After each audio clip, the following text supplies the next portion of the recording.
Hello मेरे प्यारे students, तो जैसे कि आप सभी लोगों को पता है कि रेलवे ग्रुप डी के जो फॉर्म है वो फिलअप होना स्टार्ट हो चुके हैं 23 जनवरी से। और ये आप सभी लोगों को मालूम होगा, जैसे कि मैंने खुद ने भी रेलवे के डीवी भी करवाए हैं, डीवी मेडिकल भी करवाए हैं और एएलपी में भी करवाया, ग्रुप डी में भी कराया, बाकी एग्जाम्स में भी कराए हैं। तो उस टाइम पे किस किस चीज की जरूरत होती है, उन सारी की सारी चीजों पे हम लोग बात करने वाले हैं। क्या रेलवे फॉर्मेट में ही आपको कास्ट सर्टिफिकेट बनवाना होता है? बहुत सारे लोगों का सवाल रहता है। तो इन सारी की सारी चीजों पे हम लोग बात करने वाले हैं। और वैसे भी मैंने आप लोगों को बताया है कि ये अब रेलवे ग्रुप डी की गाइडेंस सीरीज पूरी चलेगी यूट्यूब के ऊपर ही, और बहुत बेहतरीन तरीके से हम एक एक चीज को आप लोगों को समझाएंगे। मैं खुद इस ग्रुप डी एग्जाम में भी सिलेक्टेड हूं, 90 मार्क्स थे मेरे, और मैं बहुत अच्छे से आप लोगों को बता सकता हूं क्योंकि मैंने डीवी भी करवाया है, मेडिकल भी दिया है, एएलपी में भी डीवी कराया है, मेडिकल भी दिया है। तो वहां पे किन किन चीजों की जरूरत पड़ती है, उन सारी की सारी चीजों के बारे में हम लोग बात करते हैं। तो मेरे प्यारे बच्चों, सबसे पहली जो डिमांड है वो बच्चों का, और जो डाउट है वो है कास्ट सर्टिफिकेट को लेके कि भैया कास्ट सर्टिफिकेट क्या रेलवे के फॉर्मेट में ही होना चाहिए? क्योंकि जैसे ही आप रेलवे का फॉर्म खोलते हैं तो उसमें रेलवे फॉर्मेट का कास्ट सर्टिफिकेट आता है, और बहुत सारे लोगों का वो सर्टिफिकेट नहीं बन पाता है। जैसे उत्तर प्रदेश की अगर बात करें तो वहां पे सर्टिफिकेट कास्ट का जो बनता है वो डिजिटल सर्टिफिकेट बनता है। तो क्या वो एलिजिबल है? तो मेरे प्यारे बच्चों, आज मैं सबसे पहले आप लोगों का यही डाउट क्लियर करता हूं, फिर उसके बाद बाकी की बात करूंगा। मेरे प्यारे बच्चों, जैसा कि आप सभी लोगों को पता है कि ओनली एक ही एग्जाम से सिलेक्शन होने वाला है, तो बिना पढ़े तो सिलेक्शन होगा नहीं, चाहे कितनी भी कंट्रोवर्सीज चलती रहे, कुछ भी होता रहे। आज भी आप लोगों ने देखा होगा, कल देखा, जैसे कि ट्विटर पे बहुत अच्छा कैंपेन स्टूडेंट्स ने चलाया, और निश्चित तौर से उसके रिजल्ट्स पॉजिटिव ही दिखेंगे आप लोगों को। तो मेरे प्यारे बच्चों, आप लोगों को पढ़ाई में बिल्कुल भी कोताही नहीं बरतनी है, इस बात का ध्यान रखेंगे। तो सबसे पहले हम लोग देख लेते हैं सर्टिफिकेट। मेरे प्यारे बच्चों, मैंने ग्रुप डी में भी और एएलपी में भी डॉक्यूमेंट वेरिफिकेशन करवाया। वैसे तो मैं अनरिजर्व कैटेगरी में सिलेक्टेड था, लेकिन अनरिजर्व कैटेगरी में सिलेक्ट होने के बाद भी, क्योंकि हम लोगों ने ओबीसी वहां पे फिल किया हुआ था, एक बात मैं बता देता हूं, अगर आपने कहीं भी अपनी कैटेगरी का बेनिफिट नहीं लिया, ओबीसी कैटेगरी का, तो मेरे प्यारे बच्चों आपको सारी की सारी अनरिजर्व कैटेगरी की सीट्स पर एलिजिबल किया जाएगा। जैसे मान लेते हैं सीबीटी 1 की जो एक ही सीबीटी है, इसकी जैसे कट ऑफ लगती है अनरिजर्व कैटेगरी की 78 और ओबीसी की 75, और आपके अगर 80 मार्क्स हैं और आप ओबीसी कैटेगरी से बिलोंग करते हैं, तो आप अपनी सीट्स में तो एलिजिबल हैं ही। किसी वजह से आपके पास ओबीसी का सर्टिफिकेट नहीं है, कोई कमी हो गई है ओबीसी में, तो आपको अनरिजर्व की सीट दे दी जाएगी, और आपको सिलेक्शन को कोई रोकने वाला नहीं है, चाहे आपके पास ये सर्टिफिकेट हो या ना हो। क्योंकि मैं दोनों बार जो सिलेक्ट हुआ था वो इसी में हुआ था, अनरिजर्व कैटेगरी में। तो अब जैसे हम डीवी के लिए वहां जाते हैं तो क्या क्या मांगते हैं, तो उन लोगों को आपके डिप्लोमा से, आईटीआई से कोई लेना देना नहीं है। वो कहते हैं क्या मिनिमम क्वालिफिकेशन रखी थी रेलवे ने, अभी के हिसाब से तो 10th ही है, आगे क्या होगा वो नहीं पता, लेकिन वो कहते हैं कि आपकी 10th मिनिमम क्वालिफिकेशन थी ना, तो 10th की मार्कशीट और 10th का सर्टिफिकेट निकाल लो, अपना आधार कार्ड निकाल लो जो एड्रेस प्रूफ बनेगा, और आप लोगों का डेट ऑफ बर्थ का प्रूफ आप लोगों की मार्कशीट हो जाएगी।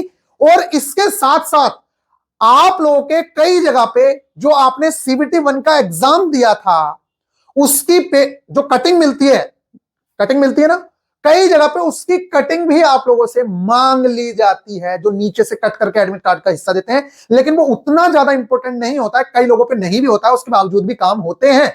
लेकिन मेरे प्यारे बच्चों, आप लोगों को संभाल के रखना है, और सबसे इंपॉर्टेंट जो चीज है वो है ये सर्टिफिकेट। तो इस सर्टिफिकेट की बात करें तो मेरे प्यारे बच्चों, मैंने दोनों जगह पे डीवी करवाया, और मैंने आप लोगों को बताया मैं रिजर्व में सिलेक्टेड था, पैसे इसकी जरूरत भी नहीं थी, लेकिन फिर भी क्योंकि ओबीसी में हूं, अगर मेरे पास नहीं होता सर्टिफिकेट तब भी वो लेते कुछ ना कुछ करके, लेकिन मेरे पास सर्टिफिकेट था, लेकिन मेरे पास कोई रेलवे फॉर्मेट का सर्टिफिकेट नहीं था, और ये उत्तर प्रदेश गवर्नमेंट के द्वारा बना हुआ सर्टिफिकेट है।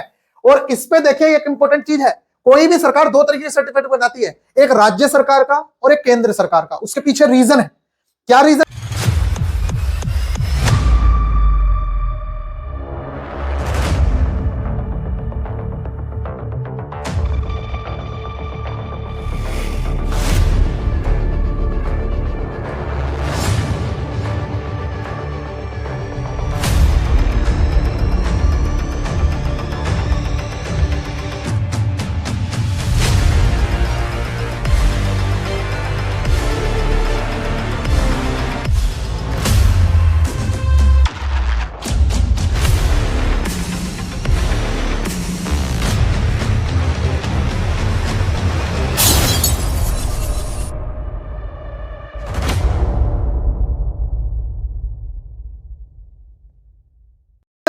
देखिए, राज्य सरकार, कई बार ऐसा होता है किसी स्टेट में किसी जाति को एससी का दर्जा प्राप्त है लेकिन केंद्र में नहीं है प्राप्त, ऐसा होता है, इसलिए राज्य सरकार का सर्टिफिकेट अलग बनता है, केंद्र सरकार का सर्टिफिकेट अलग बनता है। अगर आपको रेलवे के फॉर्म फिल करने हैं तो आपके सर्टिफिकेट पे ये लाइन लिखी होनी चाहिए, from form of certificate to be produce by other caste, other backward class applying for the appointment to the post under the government of India. वहां पे स्टेट गवर्नमेंट लिखा रहता है, ठीक है, यहां पे गवर्नमेंट ऑफ इंडिया लिखा है, तो ये सेंट्रल का कास्ट सर्टिफिकेट है। क्या है? सेंट्रल का कास्ट सर्टिफिकेट है। और यहां पे अगर आप देखेंगे तो ये पूरी की पूरी चीजें लिखी हुई होंगी इसी तरीके से कि इस कम्युनिटी से रिकॉग्नाइज्ड है government of India, ministry of, यहां पे पूरी पूरी चीजें लिखी रहेंगी, बाकी डिटेल्स मैंने हटा दी है। नीचे यहां पे सक्षम अधिकारी तहसीलदार या एसडीएम, वहां पे उनके साइन रहते हैं, ये मैंने यहां पे हाइड कर दिया है, यहां पे पूरी तरीके से साइन रहते हैं उनके, और ये डिजिटल हस्ताक्षरित होता है। आप लोग ऑनलाइन अप्लाई करेंगे, डॉक्यूमेंट सबमिट करेंगे तो आपको इस तरीके से ये बन के मिल जाएगा। और मेरे प्यारे बच्चों, कोई भी इस सर्टिफिकेट को नहीं नकार सकता। हमारे टाइम में ऐसे सर्टिफिकेट को नहीं नकारा गया था और ये सारे के सर्टिफिकेट लिए गए थे। बहुत सारे बच्चे ऐसे ही सर्टिफिकेट लेके आए थे, क्योंकि रेलवे के फॉर्मेट में लेके कहां घूमेंगे। और ये इस पे लिख के दिया है कि आप सेंट्रल गवर्नमेंट की जॉब्स के लिए एलिजिबल हैं, इसलिए ये सर्टिफिकेट हर जगह चलता है। तो सबसे पहली बात तो ये समझ लीजिए। लेकिन वहां पे सर्टिफिकेट कौन सा मांगते हैं मेरे प्यारे बच्चों? फॉर्म की लास्ट डेट से पहले का आपके पास एक ओबीसी सर्टिफिकेट होना चाहिए। कहने का मतलब क्या है? और वो भी ये कहते हैं कि फॉर्म से 6 महीने के अंदर का ही होना चाहिए। तो मैं तो आप लोगों से कहूंगा अभी पूरा टाइम है, एक सर्टिफिकेट बनवा लीजिए। अगर नहीं बना तब भी फॉर्म फिल कर दीजिएगा ओल्ड वाले सर्टिफिकेट से ही, क्योंकि रियल में जब उन्हें चाहिए होता है ना सर्टिफिकेट, तो कुछ जो डीबी वाले होते हैं वो सिर्फ और सिर्फ जब आप डीबी कराने जाते हैं उस टाइम का लेटेस्ट सर्टिफिकेट देखते हैं। लेकिन कुछ लोग ये कहते हैं वहां पे जो बैठे हुए होते हैं डीबी पैनल में कि भैया आप किस बेस पे आपने फॉर्म फिल किया था, क्या आप उस टाइम पे ओबीसी में थे जब आपने फॉर्म फिल किया, तो उस टाइम का भी सर्टिफिकेट दो और अब का भी दो। मेरे साथ ऐसा हुआ था, तो मैंने खुद मेल पे मंगवाया था, वो व्हाट्सएप पे मंगवाया था, तब उसका प्रिंट निकाल के उनको दिया था, घर रह गया था मेरा सर्टिफिकेट। ये वाला सर्टिफिकेट मैं नहीं लेके गया था, लेकिन लेटेस्ट वाला मेरे पास था। तो आप लोगों के पास दोनों सर्टिफिकेट होंगे। अभी के लिए आपके पास एक ऐसा सर्टिफिकेट होना चाहिए जो पिछले 6 महीने में बना हुआ हो, और मैं तो कहूंगा लेटेस्ट बनवा लो, ज्यादा बेनिफिशियल रहेगा, सारी वैकेंसीज में काम आएगा, आगे जितनी वैकेंसीज आएंगी। तो मेरे प्यारे बच्चों, 2025 की डेट का बनेगा तो वो आप लोगों के काम आने वाला है। तो एक सर्टिफिकेट आपके पास होना चाहिए। जरूरी नहीं है कि भैया वो उसी के फॉर्मेट में होना चाहिए। ये बात समझ आ रही है कि नहीं आ रही है? जो मैं गाइड कर रहा हूं आप लोगों को बातें समझ आती है कि नहीं आती है? ये गाइड भी इसी के दम पे किया जा रहा है, क्योंकि हम लोग खुद वहां पे जाके मेडिकल भी देके आए हैं। हमने देखा है वहां कैसे मेडिकल होता है, किस तरीके से यहाँ पे पट्टी बांधी जाती है, आंखों पे किस तरीके से दिखाते हैं, एक आंख को बंद करते हैं, सी दिखाते हैं कि ABCD दिखाते हैं, सब A to Z इंफॉर्मेशन आप लोगों को मैं देने वाला हूं।